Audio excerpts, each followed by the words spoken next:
Hai, Assalamualaikum warahmatullahi wabarakatuh. Selamat berjumpa di channel bebas ini. Channel ini hanya channel berisi obrolan, tapi obrolannya itu diangkat dari kasus-kasus yang sering ditemukan di lapangan, ya khususnya berkenaan dengan akademik, permasalahan akademik, terlebih spesifik lagi tentang menulis. Jadi banyak sekali persoalan-persoalan yang ditemukan di dunia mahasiswa di seputar menulis maksud saya, sehingga mungkin lebih tepat obrolan pertama ini menyangkut tentang etika menulis. Ya. Kenapa menggunakan istilah etika menulis?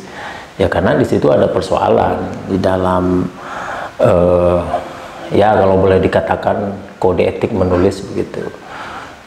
Misalnya yang paling sering ditemukan itu tulisan mahasiswa itu terindikasi plagiasi, dan ketika dicek di mesin-mesin atau software pengecek plagiasi memang banyak ditemukan unsur plagiasi. Kemudian mahasiswa ini dia malu-malu, atau mungkin bukan malu-malu ya tepatnya, tidak mau menyebutkan secara objektif dia itu mengambil di mana bahan kutipan dia itu, apakah itu di tesis atau skripsi atau disertasi atau di buku atau di jurnal. Nah ini tidak disebutkan. Dan yang paling sering terjadi adalah banyak sekali jumlah halaman yang berlalu begitu saja tanpa kutipan. Jadi seolah-olah mahasiswa di sini mengarang indah.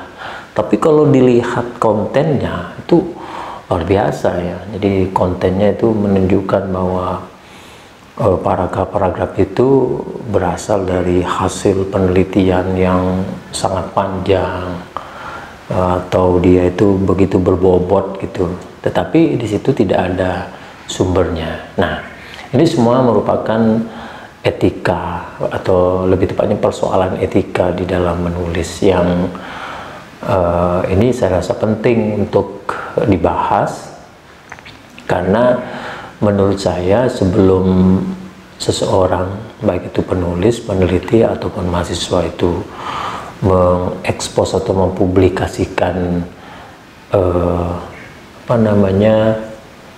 karyanya, artikelnya, hasil penelitiannya, maka dia sendiri seharusnya sudah bisa mengukur ya. Dia sendiri harusnya bisa mengecek kembali, mengkonfirmasi kembali apakah tulisannya itu ori, asli, bebas plagiasi, dan secara objektif memang menunjukkan kaidah-kaidah ilmiah ya. Misalnya nanti belum lagi nanti pada persoalan penggunaan teori ya. Rata-rata di lapangan sering temukan kalau udah menyangkut teori itu rata-rata skripsi, tesis, dan tesis kita atau bahkan disertasi itu menyalin begitu saja dari buku, salinan full, atau bahkan celakanya lagi teori itu mungkin sudah dipublish buku online, jurnal online, dan oleh mahasiswa ini dikopas habis, disalin. Mereka menganggap karena ini teori nggak masalah, akhirnya hampir 80-75% itu, atau bahkan 85% skripsi atau tesis atau disertasinya terjerat plagiasi. Nah, saudara-saudara, siapapun Anda, ya mungkin kebetulan di antara Anda ini adalah mahasiswa, baik itu mahasiswa S1 atau S2 atau S3, saya rasa ini bisa jadikan ya salah satu channel untuk sharing aja, sharing pengalaman atau sesuatu yang pernah ditemukan di lapangan, bisa kita diskusikan. Nah, nanti saya akan mencoba untuk mengupas satu persatu persoalan ini. Tentunya sekali lagi, bagaimana seharusnya kita menulis atau memulai menulis skripsi kita, tesis kita, dan disertasi kita secara baik begitu. Saya rasa itu sebagai pendahuluan. Silakan Anda bergabung dengan channel ini, channel Badar Syamsi.